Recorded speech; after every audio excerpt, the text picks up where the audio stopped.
கோடம்பாக்கம் நெடுஞ்சாலையில் பெய்த கனமழையால் சாலையில் விழுந்த மரத்தை போக்குவரத்து ஆய்வாளர் உதவியுடன் தூய்மை பணியாளர்கள் அப்புறப்படுத்தினர்.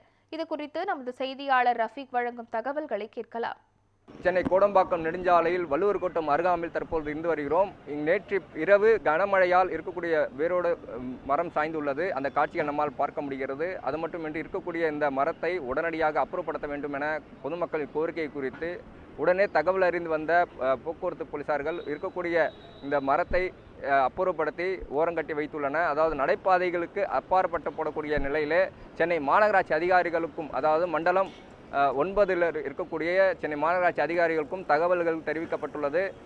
அந்த தகவலின் அடிப்படையில் பொதுமக்களும் ஒன்றிணைந்து இருக்கக்கூடிய இந்த வேரோடு விழுந்த இந்த மரத்தை வெட்டி ஓரங்கட்டி வைத்துள்ளன. அது மட்டுமின்றி இருக்கக்கூடிய இந்த மரத்தை நடைபாதையில் வழியாக வைக்கப்பட்டுள்ளது என்பது குறித்து உடனடியாக அப்புறப்படுத்த வேண்டும் என அப்பகுதி மக்கள் கோரிக்கை வைத்துள்ளனர்.